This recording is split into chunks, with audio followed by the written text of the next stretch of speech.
एक होता है पार्ट्स ऑफ स्पीच, एक होता है figure of speech. Parts of speech तो आपको पता ही है, noun, pronoun, verb, adverb, preposition, conjunction, interjection.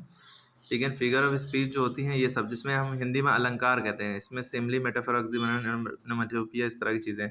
Simli उसे कहते हैं, उर्दू में इसे तशबीह कहते हैं, यानी एक चीज़ को दूसरी चीज़ के जैसा बताना, या एक चीज़ का कंपैरिजन दूसरी चीज़ के से करना और उसमें कहना कि जैसा, की तरह, के जैसा, यानी लाइक, या सच एज़, या एज़ लाइक एज़, ऐसे वर्ड यूज़ करना। जैसे आई wandered lonely as a cloud, मतलब उसमें एज़, लाइक, ये सब वर्ड आपको दिखेंगे तो समझ जाइए सिमिली है, ठीक है? अब मेटाफर में क्या है, ये इम्प्लाइड सिमिली है, मतलब एक चीज़ का दूसरी चीज़ से कंपेयर करना, जो चीज़ें कंपेयर होंगी लेकिन ये वर्ड यूज़ नहीं होंगे लाइक वाले, ठीक है? जैसे camel is the ship of desert, direct camel को शिप ऑफ डेज़र्ट कह दिया, ठीक है? ये नहीं कहा कि camel is like the ship of desert, ठीक है? तो डायरेक्ट किसी चीज़ को, जैसे ज़ैद शेर है, ज़ैद शेर की तरह है तो सिमिली, ज़ैद शेर है तो मेटाफर, ठीक है? एक चीज़ को दूसरी चीज़ जैसा डायरेक्ट बता देना, कोई वर्ड यूज़ ना करना। पर्सनिफिकेशन का मतलब होता है जब बेजान चीज़ें जो हैं वो जानदार बताई जाएँ। जैसे experience is the best teacher, तो टीचर को इंसानी होगा लेकिन एक्सपीरियंस को टीचर कहा गया, बेजान चीज़ को जानदार कह दिया गया, ठीक है? Apostrophe, an apostrophe address a dead person और lifeless thing as abstract idea living person.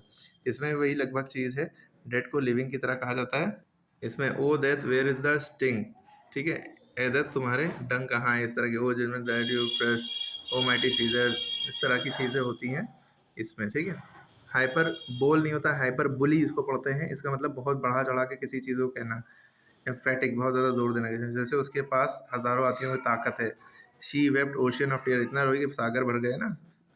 तो इस तरह से किसी चीज़ को बहुत बढ़ा चढ़ा के कहना, उसे हाइपर बुली कहते हैं। बहुत से टीचर हाइपर बोल या हाइपर बोले कहते हैं, गलत पढ़ते हैं, ठीक है? इसके बाद आपका है ऑक्सीमोरन। इसमें 2 वर्ड होंगे लेकिन दोनों वर्ड की मीनिंग उल्टी होंगी।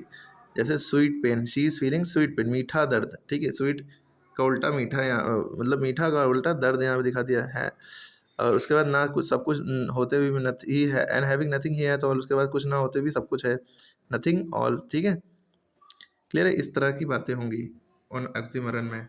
उसके बाद आपका है ओनोमेटोपोइया।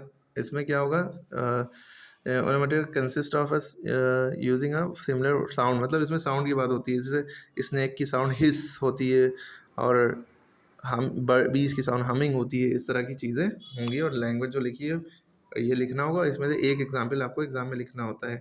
सीबीएसई बोर्ड, आईसीएसई बोर्ड और यूपी बोर्ड में तो पहले आता था, यूपी में आप तो आ भी सकता है, देख लिए थोड़ा सा। इसके एलिट्रेशन वगैरह भी होता है, एक लेटर बार बार आए, ठीक है? इस तरह की चीज़ें।